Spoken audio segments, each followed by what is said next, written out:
بينما هو واقف كذلك إذا بمنادي رب العزة ينادي باسمه، صوت رهيب ينده فلان ابن فلان، ينادي محمد حسين، 100 مليون محمد حسين، لكن يقع في قلب المراد انه المراد أول ثم إن كل الناس يحاسبون في ساعة واحدة في وقت واحد، فالذي رزقهم في وقت واحد يحاسبهم في وقت واحد. احسن تقول على ما يجي دوري اكون رحت يمين ولا شمال ولا اتصرفت، لا مفيش دور على طول.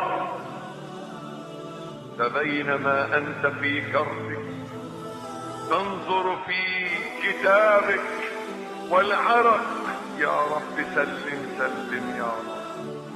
العرق يلزم الناس ساعتها إلا العرق. ومن أعجب وأجمل ما قرأ يقول بعض العلماء: واعلم أن كل عرق لم يخرجه التعب في سبيل الله فسيخرجه الحياء والخوف في صعيد القيام، ويطول فيه الكرب. ولو سلم ابن آدم من الجهل والغرور لعلم أن تعب العرق في تحمل مصاعب الطاعات أهون أمرا وأقصر زمانا من عرق الكرب والانتظار يوم القيامة.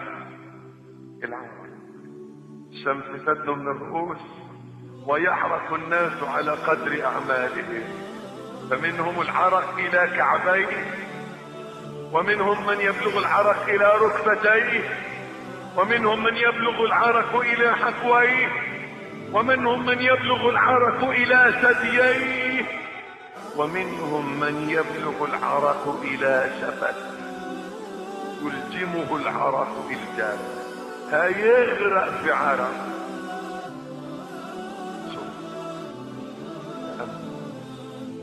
تأمل وانت واقف في هذا العرق الشديد، وقوم آخرون في ظل عرش الرحمن.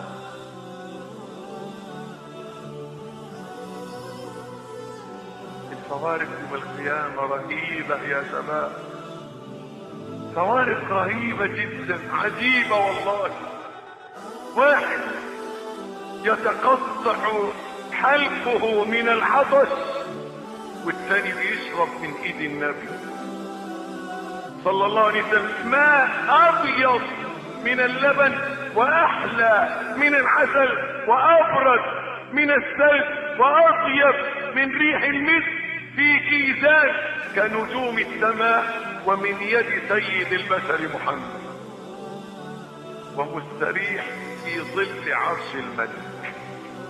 ده لو يوم حر ولقيت حته جنينه كده على جنب وفيها فيلا، تقوم تقعد في ظل الفيلا وتقول يا سلام، ده ظلها عظيم جدا، شويه هوا يرد الروح، ولله المثل الاعلى. فما بالك في ظل العرش؟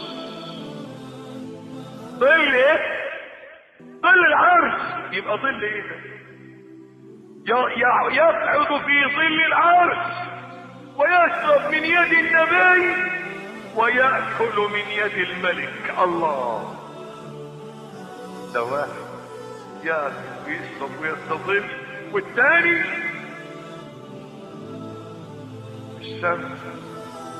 فإذا استغار يا رب ظل، استظل يا رب، فين الظل؟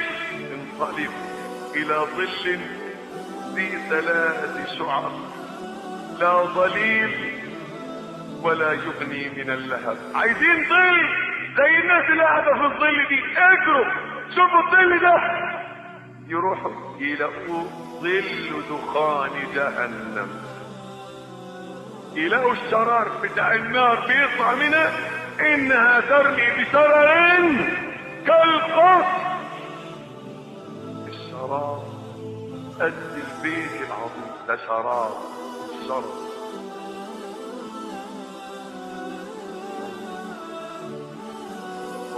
الجزاء من جنس العمل. زي ما كانوا بيستهزئوا بالمؤمنين، يقول له عايز تشتغل روح يحلق ده، يروح يحلق لحيته ويرجع يقول له الشغل خلص. استهزاء ولعب بالمؤمنين، كذلك يفعل فيهم. لذلك قال الله ان الذين اجرموا كانوا من الذين امنوا يضحكون واذا مروا بهم يتغامزون واذا انقلبوا الى اهلهم انقلبوا فكهين واذا راوهم قالوا ان هؤلاء لضالون وما ارسلوا عليهم حافظين. فاليوم الذين امنوا من الكفار يضحكون. هؤلاء لهم ظل من يحموم لا بارد ولا كريم. ظل نار يجري عليهم الشرف فيرجعوا لك. تأمل واختر لنفسك يا عبد الله، عايز ظل عرش الرحمن ولا ظل جهنم؟ ماذا تريد؟ تريد ان تشرب من يد النبي ام انك تريد شيئا اخر؟ انظر في الظل، عايزين ظل. انطلقوا الى ظل في 3 شعب لا ظليل ولا يغني من اللهب انها ترمي بشرر كالقصر كانه جمالة صفر. ويل يومئذ للمكذبين. عطشانين عايزين نشرب، يروح جري على حوض النبي محمد. اللهم اسقنا من يده الشريفة شربة لا نظمأ بعدها ابدا. بتلاقيه علامة الصلاة في وشه قد كده، ايديه ورجليه فيها علامة الوضوء. يدخل على النبي كده بثقة. الملائكة ارجع امشي. يزاد كما يزاد الجمل الجرف، كما يزاد البعير الجرف. شوف لما تكون عندك اولادك نضاف محترمين ولقيت واد جربان جاي في الصوت وبتبعده تعدي العيال، كذلك هكذا المؤمنون مقبلون على النبي داخل ضيق والرسول عمال يرحب بيه. اهلا، تعال يا محمد، ادخل يا احمد، تعال يا عبد الله، تعال يا معاذ، اقرب يا عبد الرحمن، ادخل. يقربهم ويعطيهم. والنبي عرفنا ايوه بكثرة صلاتك عليه صلى الله عليه واله وسلم. اليس هو يقال له فلان ابن فلان يصلي عليك؟ بنص الحديث زده صلاة. اللهم صل على الحبيب محمد. قرب تعالى، والرسول يناول ده ويسقي ده ويبتسم في وجه هذا، والثاني داخل كده فارد عضلاته وعلامة الصلاة في وشه واسمه محمد برضه وداخل. فإذا الملائكة امشي ارجع. ايه ارجع تاني ولا. فالرسول يرى هذا وهو ينكسر ويعود خجلا، يقول صلى الله عليه وسلم امتي امتي في علامة الصلاة، في علامات الوضوء سيبوا. فيقولون دعهم فانك لا تدري ما احدثوا بعدك. انهم لا يزالون يرجعون القهقرى مرتدين على اعقابهم. فيقول الرؤوف الرحيم محمد صلى الله عليه وسلم الذي هو بالمؤمنين رؤوف رحيم صلى الله عليه وسلم يقول سحقا سحقا لمن بدل بعدي وغيري. يا رب اجعلنا من اتباع النبي محمد، يا رب اجعلنا من العاملين بسنة النبي محمد. انهم اذا ارادوا ان يحكروا لك اللحية يقول لك يا عم دي سنة، طيب بلاش فرض خليها سنة. ليه تستغنى عن السنة؟ ألست حين تحلقها بدلت وغيرت بعد النبي؟ بدلت وغيرت سنتك. ألست قد فعلت؟ صلي، يطول شوية في الصلاة يا عم احنا في عصر السرعة، خلصنا، احنا فاضيين لربنا كمان، خلينا نشوف دنيانا. بدل بعدي وغير، ابتدع في كل شيء، عدل سنة النبي محمد وأقام قوانين وضعية، وعاش بأحكام مبتدعة مخترعة. هذا يدعو عليه النبي. تأمل وانت داخل عليه بتعزم كده انك هتشرب من ايده، فرحان هتبل ريقك. تأمل لما تلاقيه نظر اليك بغضب. النبي صلى الله عليه وسلم سحقا سحقا ترجع بخيبة وندامة ما رجع الأولون ولا الآخرون بمثله. بينما أنت ماسك كتابك بشمالك ووشك اسود والعرق لحد شفايفك، وأما تألف في الكتاب من سيئة لمعصية، من صغيرة لكبيرة، من بدعة لكفر، إذا بالمنادي ينادي تعالى إلى العرض على الله.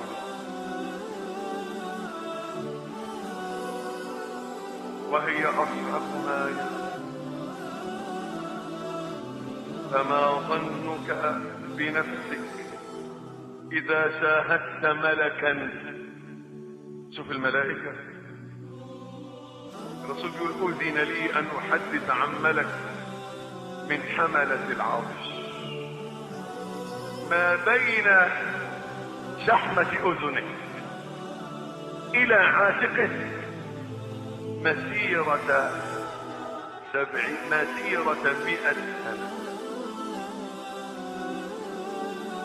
الحتة ما بين شحمة ودنه لكتفه يعني طول رقبته، بس طول رقبتك كام؟ 10 سم. هو طول رقبته يمشي فيها الجواد السريع 100 سنة.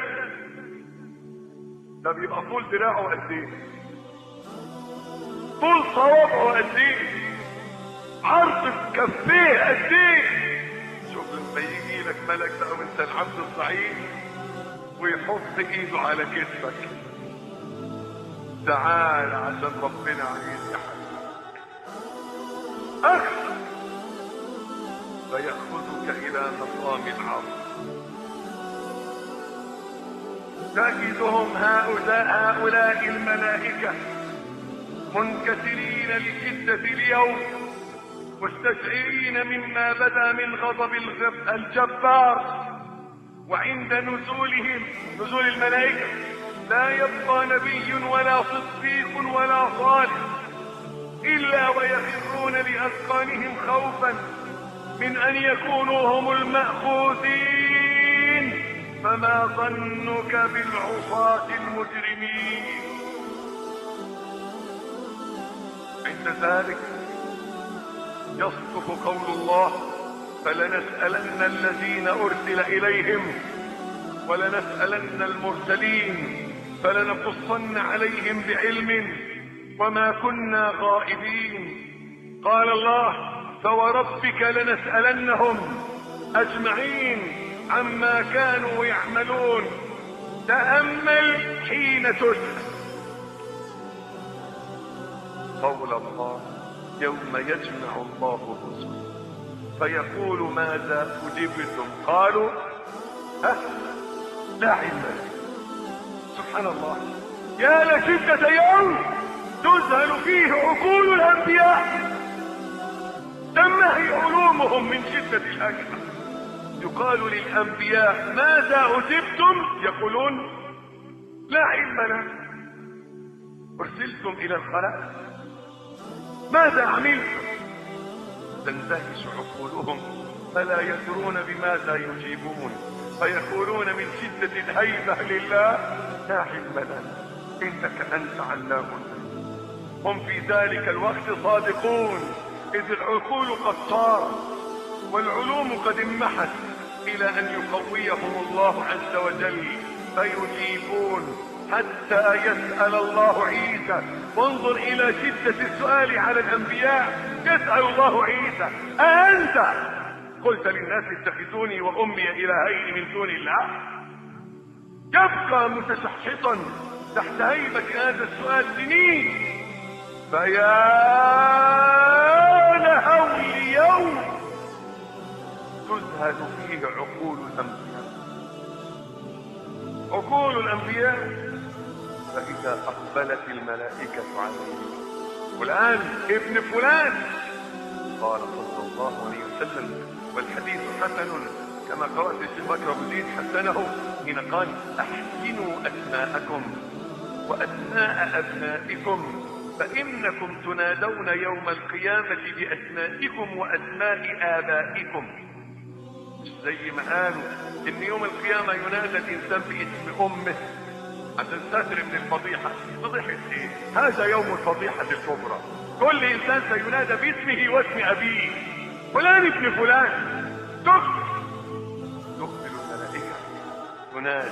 حينها ترتعد فرائصه، تضطرب جوارحه، يبهت عقله، تتمنى ان يذهب بك الى النار ولا تعرض على الجبار. تقبل على الله، تدخل، تقترب على الله سبحانه وتعالى حتى تصل اليه. قال ابو هريرة: قال رسول الله صلى الله عليه وسلم: قالوا يا رسول الله هل نرى ربنا يوم القيامة؟ قال: هل تضارون في رؤية الشمس في الظهيرة دون سحاب؟ قالوا لا. قال: هل تضارون في رؤية القمر ليلة البدر ليس دونه سحاب؟ قالوا لا. قال: فوالذي نفسي بيده لا تضارون في رؤية ربكم فيلقى الله العبد. اسمع، يلقى الله العبد فيقول: ألم أكرمك وأسودك وأسخر لك الخيل والإبل وأذرك ترأس وترفع؟ فيقول العبد: بلى يا رب. فيقول الله: أظننت أنك ملاقي؟ فيقول العبد: لا. فيقول الله: اليوم أنساك كما نسيت. يلقى في جهنم. توهم نفسك يا مسكين،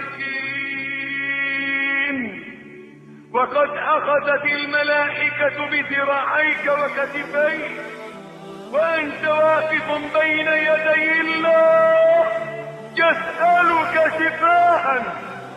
ما منكم إلا وسيكلمه ربه، ليس بينه وبينه ترجمان، مباشرة بلا مشاركة بلا واسطة بلا حجاب أمام الله.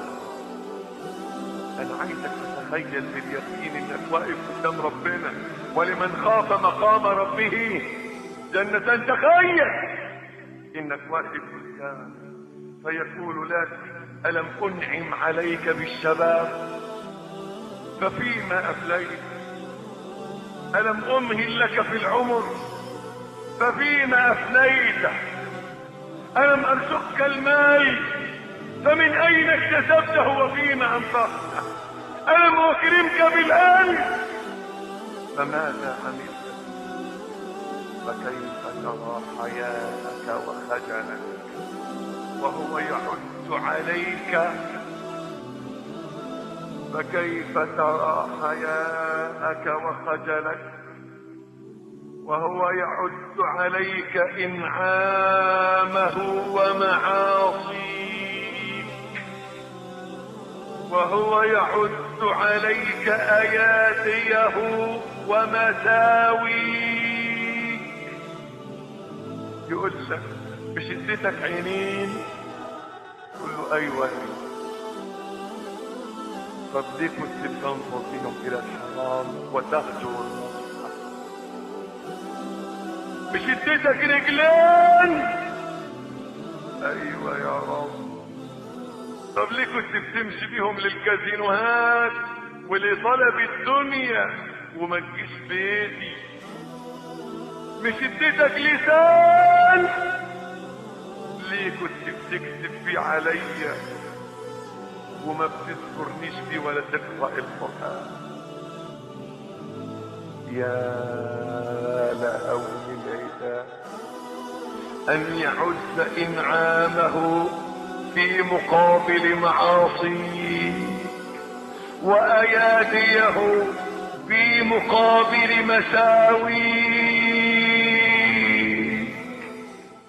يقول لك مش اديتك فلوس، ايوه يا رب، ليه ما اطعمتش المسكين ورعيت الارمل وكسيت اليتيم؟ ليه عصيتني بفلوسي؟ ليه حاربتني بنعمي؟ ليه استحييت من خلقي وما استحييتش مني؟ ليه خفت من البشر وما خفتش مني؟ ليه عشت لنفسك وما عشتش ليا؟ ليه اطعت مراتك ولم تصحني؟ ليه اكرمت اولادك واهنت عبادك؟ تقول له ايه؟ جاوب يا عبد الله وانت واقف بين ايدين الله. حاجة من اتنين، يا تسكت ويتساقط لحم وجهك خجلا وتذوب عروق وجهك عرقا، يا اما تبقى كذاب زي الدنيا وتقول يا رب ما حصلش، ما كذبتش، ما سرقتش، ما زنيتش. قال انس رضي الله عنه كنا مع رسول الله صلى الله عليه وسلم فضحك، فقلنا مما تضحك يا رسول الله؟ قال أتدرون مما أضحك؟ قلنا الله ورسوله أعلم. قال من مخاطبة العبد ربه يقول يا رب ألم تجرني من الظلم؟ فيقول بلى. يقول فإني لا أجيز على نفسي إلا شاهدا مني. يا رب لا ملائكتك يشهدوا علي ولا الكتاب اللي مكتوب ده ينفعني، انا عايز انا اشهد على نفسي. اللي اقول لك يا رب انا عملت ابقى عملت، ما عملتوش ما عملتوش، صدقني. فيقول الله عز وجل اليوم لا تظلم نفس شيئا، كفى بنفسك اليوم عليك، فيختم على فيه. ربنا يقول للسانه اسكت انت، يختم على فيه ويقال لاركانه انطقي، فتقول اليد سرقت وتقول العين نظرت وتقول الاذن سمعت وتقول الرجل مشيت وتقول البطن اكلت ويقول الفرج زنيت. ثم يقلى بينه وبين الكلام فينطق فيقول بعدا لكن وسحقا فعنكن كنت اناضل. يضرب بطنه يقول لها تبا لك يا تفلى يا بطني، انا مش كنت بس عشان اوكلك جايه تحاجي عليا؟ سحقا لكن، سحقا سحقا لك يا اذن، مش كنت بسمع الاغاني عشان امتعك؟ سحقا لك يا عين، مش كنت بنظر عشان امتعك؟ سحقا لك يا رزق، مش كنت بمشي عشان وقار بجودهم. لذا شوف الذل والانكسار بهذا الايد ويبص بيده ليه كده يبص البصر ليه شهدتم عليه؟ قالوا انطقنا الله الذي انطق كل شيء. الآية التي يشيب لهولها الولدان وما كنتم تستترون ان يشهد عليكم سمعكم ولا ابصاركم ولا جلودكم. اخي اخي اخي في الله، يا مسلم، يا عبد الله، يا مسلم، يا من تؤمن بالقيامة، يا من توقن بالوقوف بين يدي الله، يا من تصدق بالقرآن. القرآن بيقول لك ان عينك هتشهد عليك. ما تيجي تنظر لامرأة استخبى من عينك عشان ما تشهدش عليك. اما تيجي تسمع اغنية استخبى من ودنك عشان ما تشهدش يوم القيامة عليك. اما تيجي تشرب سيجارة استخبى من شفتيك عشان ما تشهدش عليك. اما تيجي تروح مشوار سيب رجليك في البيت عشان يوم القيامة هيشهدوا عليك. استتر من اعضاء لانها يوم القيامة ستشهد عليك. نعوذ بالله من القبر. اللهم استرنا في الدنيا والآخرة يا رب. أما العبد المؤمن ربنا يقول له مش اديتك فلوس، أيوة يا رب، طب وديتها فين؟ أنت أعلم يا رب. طب عصيتني ليه؟ رحمتك يا رب. يبكي، يخجل، يعرف. هنا يأتيه حديث النبي محمد أن وعد المؤمن أن الله حديث. قال رجل لابن عمر كيف سمعت رسول الله صلى الله عليه وسلم يقول في النجوى؟ فقال رسول الله صلى الله عليه وسلم يدنو أحدكم من ربه حتى يضع كنفه عليه فيقول عملت كذا وكذا، فيقول نعم، فيقول الله عملت كذا وكذا، فيقول العبد المؤمن نعم، فيقول الله إني سترتها عليك في الدنيا وأنا أغفرها لك اليوم، خذوه إلى الجنة. اللهم استرنا في الدنيا والآخرة، اللهم استرنا في الدنيا والآخرة. لذلك قال صلى الله عليه وسلم من ستر على مؤمن عورته ستر الله عورته يوم القيامة. هذا يرجى للعبد الذي يعترف ويقر ويتوب ويرجع. هكذا تخيل أخي في الله إذا قال الله لك يا ابن آدم أدن مني، فدنوت منه بقلب خافت محزون وجل وطرف خاشع وفؤاد منكسر، أعطيت كتابك الذي لا يغادر صغيرة ولا كثيرة إلا أحصاها.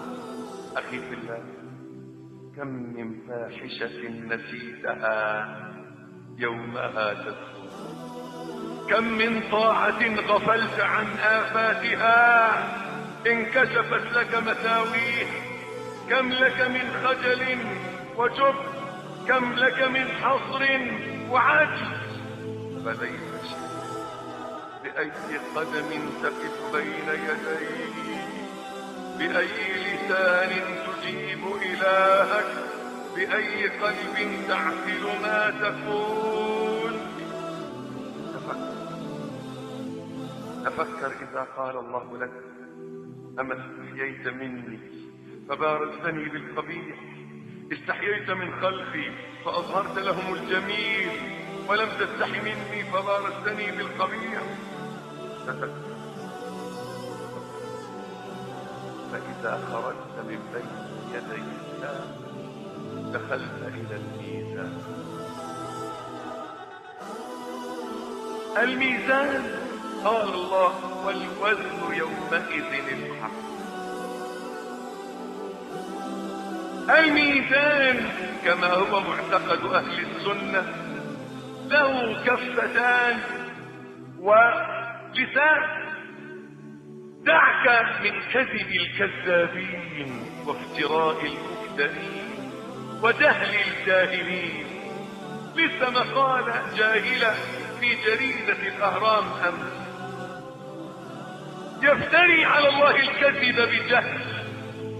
جاهل، اسكت، استر عينك، لما تفتري؟ بإذن الله سأعيدكم بمحاضرة في معنى لماذا فهم السلف مقدم. فهم السلف مقدم لأننا ما بنفهمش، فإذا أردنا أن نفهم القرآن نفهم بفهم مين؟ السلف، الصحابة والتابعين وتابعيهم، القرون الثلاثة الفاضلة. إذا أردنا أن نفهم كلام النبي نفهم بفهمهم، إذا أردنا أن نفهم كلام النبي نفهم بفهمهم. فهمهم مقدم، فهمهم مزكى من الله ورسوله. الشاهد أننا نؤمن بكل شيء على الحقيقة. الله لا يريد أن يضلنا، ربنا ما يقول لناش في ميزان وقصده حاجة تانية، لا، ادام ربنا قال في ميزان يبقى ايه؟ يبقى في ميزان. وادام الرسول قال ان في كفتين، كفه يتحط فيها الحسنات وكفه يتحط فيها السيئات، يبقى في ايه؟ كفتين. وما ينطق عن الهوى قل أأنتم أعلم أم الله. هو العليم العلام الأعلم. فلذلك انظر إلى كفة من الحسنات، طب ايه انتهى الإنسان؟ رجح ابن كثير في التفسير وفي كتابه نهاية النهاية،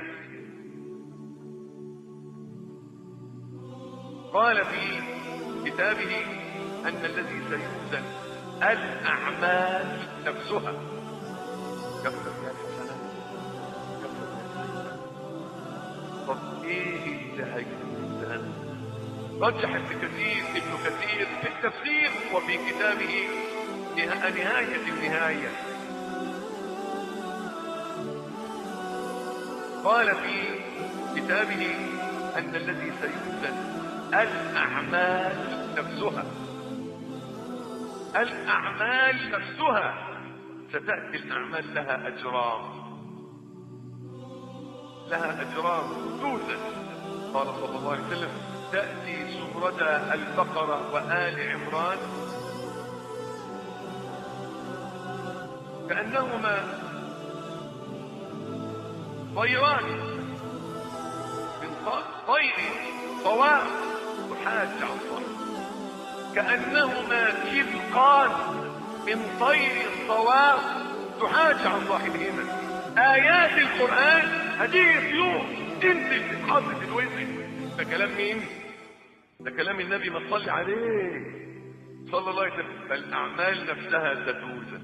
الصلاة هيبقى لها جرم يوزن، والزنا يبقى له جرم يوزن، والكذب له جرم يوزن، والغيبة لها جرم يوزن، وهكذا كل شيء يوضع في الميزان.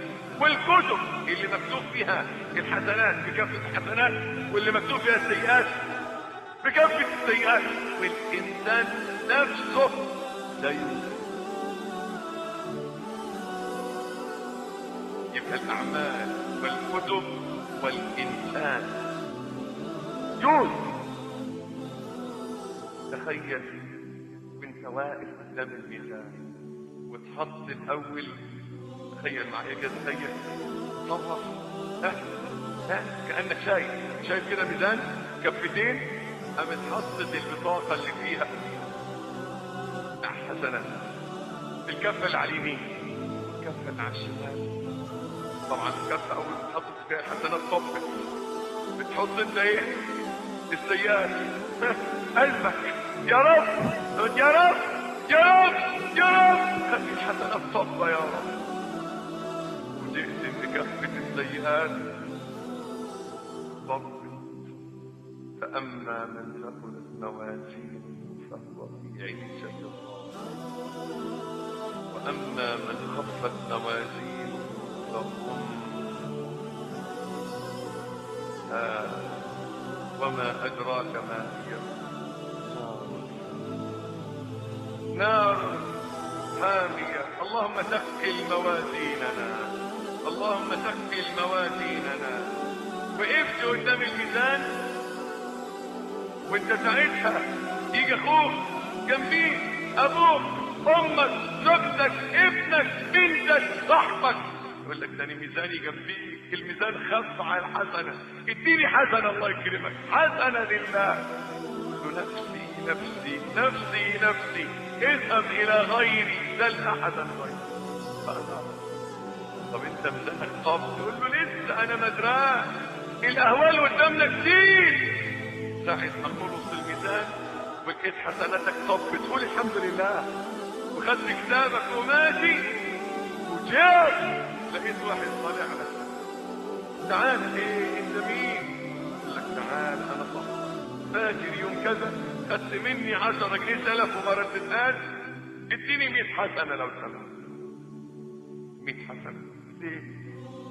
قلت خلاص هات 10 جنيه. مفيش جنيهات يا ابني، اصل الكفن ما كانش له عيوب، اصل النفخه في الصور ضيعت كل حاجه، هدت العماره وخربت البنك. مفيش، خلاص اديني بيه.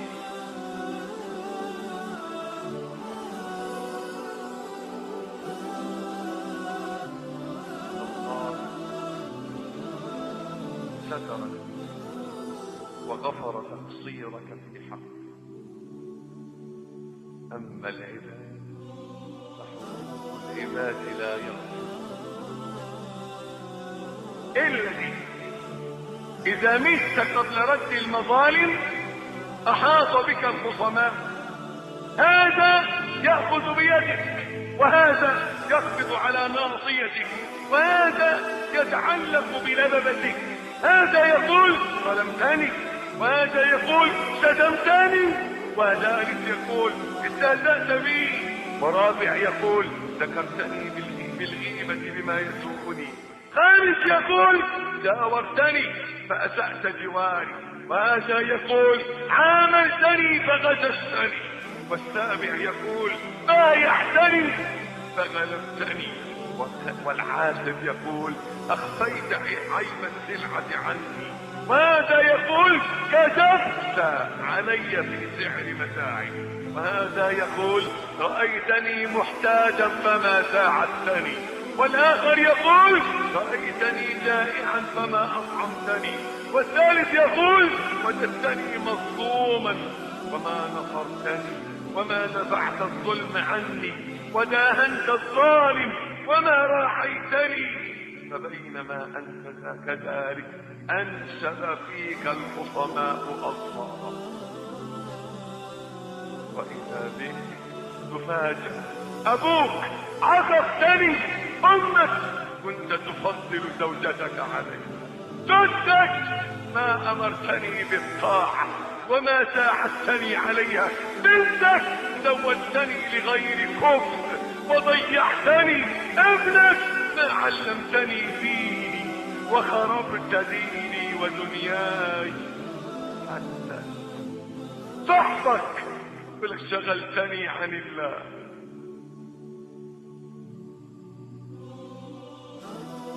انها شوق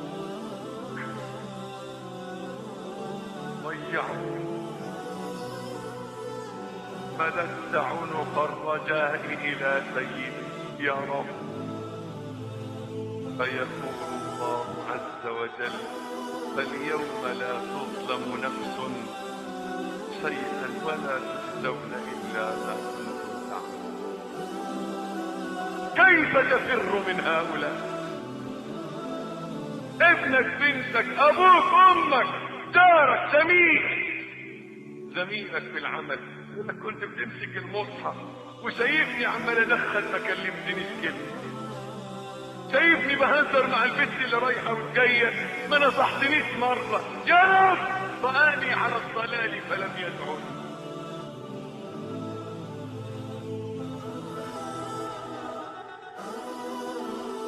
ما أشد فرحك اليوم بتعاليك عن الناس وظلمك لهم وعدم قدرتهم على الانتصار منك، وأنت يوم القيامة تصبح مفلسا عاجزا مهينا لا تقدر على شيء. قال رسول الله صلى الله عليه وسلم هل تدرون من المفلس؟ قال المفلس فينا من لا درهم له ولا متاع. قال المفلس من أمتي من أتى يوم القيامة فيه بصلاة وصيام وصدقة وحج وأمر بمعروف ونهي عن منكر، ويأتي وقد شتم هذا ولعن هذا وسفك دم هذا وأكل مال هذا، فيأخذ هذا من حسناته وهذا من حسناته، فإذا فنيت حسناته أخذ من خطاياهم ثم طرحت عليه ثم طرحت. سلم يا رب. الحديث ضعيف، وقد بقيت بتاع المفلس اللي جاي اللي هقوله، بقيت الليلة مع المشايخ أئمة الحديث في بلدنا نبحث عن شواهد للحديث فلم يصح، وإن كان هذا الحديث لو صح لأراح قلوبنا لكنه لم يصح. حديث ضعيف أقول وأنبه، وأنا أنبه على ضعفه أن الحديث ضعيف، أن رسول الله صلى الله عليه وسلم كان يجلس بين أصحابه يوما فإذا به يضحك. قيل ما يضحكك يا رسول الله؟ قال رجلان من أمتي جثيا بين يدي رب العزة، فقال أحدهما يا رب خذ لي مظلمتي من أخي، فقال الله تعالى للرجل أعط أخاك مظلمته، فقال يا رب لم يبق من حسناتي شيء. اثنين، واحد له حاجة عندك مظلمة شتمته قال لك اديني 1000 حسنة، تقول له ليه؟ يقول لك عشان شتمتني. يقول لك طيب، تقول له طب اشتمني يا سيدي، انا قلت لك ايه؟ قلت لك كلب، قول لي ان انا 60 كلب. اوه، يقول لك ابدا انا لا ارضى الا ب1000 حسنة. قول له معيش يا رب خذ لي مظلمة، عايز حق، فيقول الله اعطي اخاك مظلمة. قل يا رب فنيت حسنات، خدوها يا رب، قل ماشي فيه الحسنات اللي تعبت فيها، يعني ثلثين الحسنات ضاع رياء وسمعة، والثلث اللي اخلصت فيه خدوه يا رب، خدوه ما عادش فيه. فيقول الله عز وجل للطالب كيف تصنع ولم يبق من حسناته شيء؟ ما عندوش. فقال يا رب يتحمل عني من أوزاري، يا رب انا عندي سيئات كتير يسلوا شوية، يتحمل عني من أوزاري. ففاضت عينا رسول الله صلى الله عليه وسلم بالبكاء، ثم قال إن ذلك ليوم عظيم، يوم يحتاج الناس إلى أن يحمل عنهم أوزارهم. فقال الله للطالب ارفع رأسك فانظر في الجنان، فرفع رأسه فقال يا رب أرى مدائن من فضة مرتفعة وقصورا من ذهب مكللة باللؤلؤ، لأي نبي هذا؟ لأي صديق هذا؟ أو لأي شهيد هذا؟ قال لمن أعطاني الثمن. قال يا رب ومن يملك ثمنه؟ قال أنت تملكه. قال وما هو؟ قال عفوك عن أخيك. فيقول يا رب قد عفوت عنه، فيقول الله خذ بيد أخيك فادخل الجنة. قال صلى الله عليه وسلم فاتقوا الله وأصلحوا ذات بينكم فإن الله يصلح بين المؤمنين. هذا الحديث لو صح لقلنا أن الله إذا رضي عن عبد وأراد أن يدخله الجنة أرضى عنه القصور. هيقول لي المظلوم خد قصرين واعفو عنه يلا ادخلوا الجنة، ولكن الحديث ضعيف ولم أجد شاهدا آخر، فبقي الأمر على ما هو عليه، أن كل شيء يغفر إلا حقوق العباد. لذا قال صلى الله عليه وسلم من كانت عنده مظلمة لأخيه في عرضه أو ماله فليتحلله اليوم قبل أن لا يكون دينار ولا درهم. ثم نصل إلى الخاتمة، الصراط. بدأنا بهول القيامة وأحوال الحشر، وثنينا بتطاير الصحف، وكان ثالثها الوقوف بين يدي الله للعتاب والحساب، ثم كان الرابع الميزان، والخامس القصاص، وكان الطبق السادس الصراط.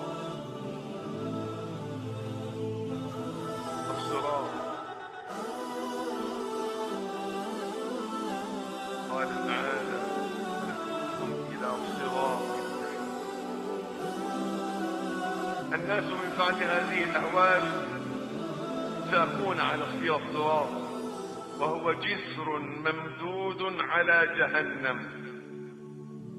اما تروح تعدي الكوبري دلوقتي وانت مروح، اقف على الكوبري كده وبص للبحر وتذكر الصراط، ان جهنم هتبقى زي البحر، والصراط زي خيط مشدود من الطرف الاولاني للطرف الثاني.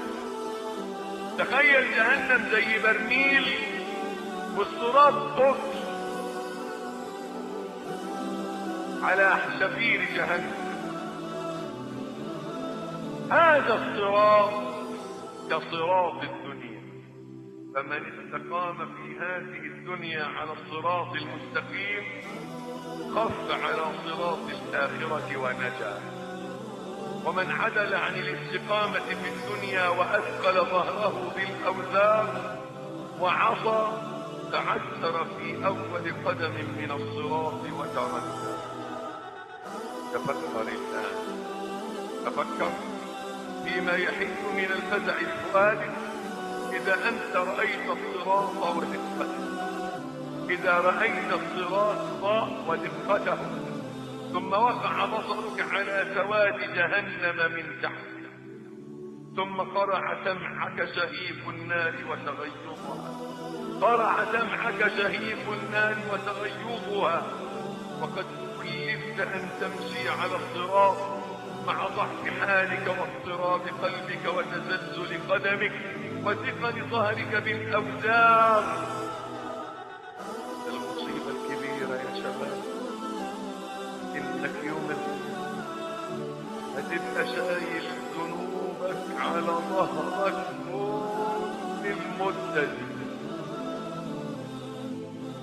تيجي تحط الذنوب في الأرض مش ممكن. السائق والشهيد يشيلوها لك ويقولوا امشي شيل، ما انت كنت في الدنيا بتشيل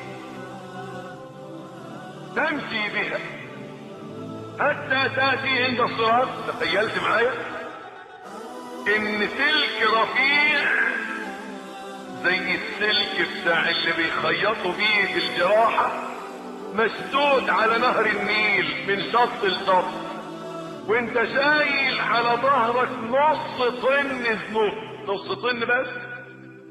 كم طن؟ شايل اطنان ذنوب على ظهرك وامشي. بتبص كده امشي على ايه؟ على السلك ده. بتبص ايه ده؟ ده جهنم. ايوه جهنم. اعدي. ايوه. طب امشي ازاي؟ تعدي. امشي. بتبص ترفع عينك تلاقي الناس عماله تقع، تبص تحت تلاقيهم عاملين يصوتوا في النهار في النار، يا ويلتنا يا حسرتنا. طب امشي ازاي؟ حطيت رجلك، حس كده معايا وانت بتحط رجلك لقيت السلك بيعمل ايه؟ عمال هيسلق رجلك حتتين، رجعت تاني دفعك الملك. امشي. يوم يدعون الى نار جهنم دحا ولو ترى اذ وقفوا على النار فقالوا يا ليتنا نراد ولا نكذب بآيات ربنا ونكون من المؤمنين. قالوا يا رب رجعنا يوم واحد للدنيا. طب اديني فرصة سنة بس يا رب، شوف انا هعمل ايه. انا مش هقوم السجود ابدا يا رب، والله انا هضيع صلاة في الجامع يا رب. ده انا هعفي لحيتي وهتصدق. المرأة تقول ده انا هلبس النقاب يا رب، ده ازاي؟ لا لا مش هخرج من باب البيت يا رب، خلاص حرمت. بل بدا لهم ما كانوا يخفون منه. وقفوا على الناس، عدي، مر، انظر، وانت تمر ترى الناس حواليك دعاء الانبياء والملائكه يومان سلم يا رب سلم، الكل يا رب سلم سلم، يا رب سلم سلم، يا رب سلم سلم. والسحقات بالويل والثبور قد ارتفعت اليك من قعر جهنم بكثرة من زل عن الصراط من الخلائق، فكيف بك لو زلت قدمه ولم ينفعك ندمه. فناديت بالويل والثبور وقلت هذا ما كنت اخافه، يا ليتني قدمت لحياتي، يا ليتني اتخذت مع الرسول سبيلا، يا ويلتى ليتني لم اتخذ فلانا خليلا. تنادي يا ليتني كنت ترابا، يا ليتني كنت نسيا منسيا، يا ليت امي لم تلدني، يا ليتني لم احشر ولم ارى الموقف. هنا تختطفك النيران وينادي المنادي اخسروا فيها ولا تكلموا. تخيل حين تضع قدمك اليمين على الصراط فتزل، تشفط برجلك الشمال، تقع، تشفط بايدك اليمين في الصراط، تمسك بايديك تجلس، تمسك بالايد الثانيه، اتقطعت وقعت في جهنم. على الصراط كلاليب، كلاليب جمع كلوب، الخطاف بتاع الجزار عمال يلف حوالين الصراط جاي تعدي، او الكلوب كلوب التوحيد ما كنتش موحد اشركت يجيبك من بطنك يلقيك في جهنم. كلوب الصلاة صليت عدي، ما صليتش يخطفك من رقبتك يكرتس بك في جهنم. تقع في النار حتى تؤدي ما عليك. هذا هو الصراط، قوم يمرون كالريح بسرعة الضوء، بسرعة البرق، يمرون على أجاويد الخيل، وناس مشاة، وناس سعي جري، وناس يحفون على أرفع، وواحد يقع مرة ويقوم مرة، تقع يد وترتفع رجل، وتقع رجل ويسقط بيد. واحد يعدي في طرفة عين والآخر يعدي في 1,000,000 سنة، يقع ويطلع ويقع ويطلع ويقع ويطلع لحد ما يعدي الناحية الثانية، ينظر إلى جهنم ويقول الحمد لله الذي نجاني منك وآتاني ما لم يؤت أحدا من العالمين. يظن ما حدش نجا غيره، حدش عدى أبدا قبليه، حد يقدر يعدي السلك ده رغم أنه قد مر عليه. والصراط قبله ظلمة وفوقه ظلمة وبعده ظلمة، ويؤتى الناس النور على قدر أعمالهم. يوم ترى المؤمنين والمؤمنات يسعى نورهم بين أيديهم وبأيمانهم. هؤلاء هم المؤمنون والمؤمنات، منهم من نوره كالشمس، ومنهم من نوره كالقمر، ومنهم من نوره كالكوكب. على قد الشمس، على قد العمل تعطى النور، نورك على قدر ما كان في قلبك من نور. اللهم نور قلوبنا. التعامل في الدنيا على القلوب يا شباب. في الدنيا القلوب تعمى، فإنها لا تعمى الأبصار ولكن تعمى القلوب. ومن كان في هذه أعمى فهو في الآخرة أعمى. لكن التأويل المعنى يعني من كان في هذه أعمى القلب فهو في الآخرة أعمى العين، بدليل ونحشره يوم القيامة أعمى. قال ربي لما حشرتني أعمى وقد كنت بصيرا؟ قال كذلك أتتك آياتنا فنسيتها وكذلك اليوم تنسى. اللي قلبه هنا أصم لا يسمع الحق يوم القيامة يحشر أصم. اللي قلبه هنا أبكم لا ينطق بالحق يحشر يوم القيامة وهو أبكم لا ينطق. ونحشرهم يوم القيامة على وجوههم عميا وبكما وصما. فالتعامل من الله في الدنيا على القلوب ويوم القيامة على الظاهر. فكذلك من كان في الدنيا قلبه أسود فهو في القيامة وجهه أسود. أسود الوجه. إذا اسود قلبه اليوم من الذنوب اسود وجهه يوم يلقى الله. المعاملة هكذا بالحد. نسأل الله أن يعاملنا بالجود والكرم والفضل، إنه ولي ذلك والقادر عليه. فالمقصود أنك على حسب حالك في الدنيا يكون حالك في الآخرة. يعطى المؤمنون النور على قدر أعمالهم. يوم يقول المنافقون والمنافقات للذين آمنوا انظرونا نقتبس من نوركم.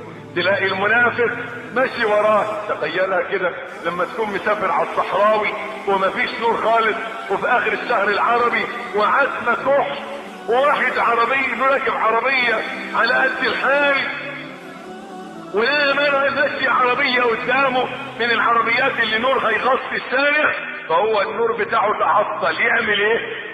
يشفط في عربية من بتوع النور دول، من المنورين. ليه؟ يستانس بنوره. تفاجأ ان اللي راكب عربية بقى مرسيدس ولا شيفروليه ولا العربيات الهائلة اللي هي نورها واسع وعالي دي، لما يلاقي ده لازق فيه يسرع معاه، يبطأ معاه، يعمل ايه؟ يفتح ويسيبه، يفلت منه يخاف. فكذلك يكون حين ترى هذا الموقف تتخيل ذاك الموقف. المؤمن في نور نور نور، والمنافق في ظلمة تامة. يوم يعمل ايه؟ يلزق في المؤمن. انظرونا نقتبس من نوركم قيل ارجعوا وراءكم فالتمسوا نور. قال له ارجع، هات نور من ورا، احنا جايبين نور من الدنيا. ساعة يلتفت المنافقون ضرب بينهم بسور له باب. اصل المنافقين، اللهم انا نعوذ بك من النفاق والمنافقين. المنافقون قوم كذابون يفسدون في الارض ويقولون انما نحن مصلحون، يخادعون الله والذين امنوا. فيوم القيامة ساعة ما يجي في النور يوم يقول شوف عشنا في الدنيا أونطة وهندخل الجنة أونطة، خلينا مع الناس دي. ولكن إن المنافقين يخادعون الله وهو خادعهم. انظر ارجعوا وراءكم فالتمسوا نورا.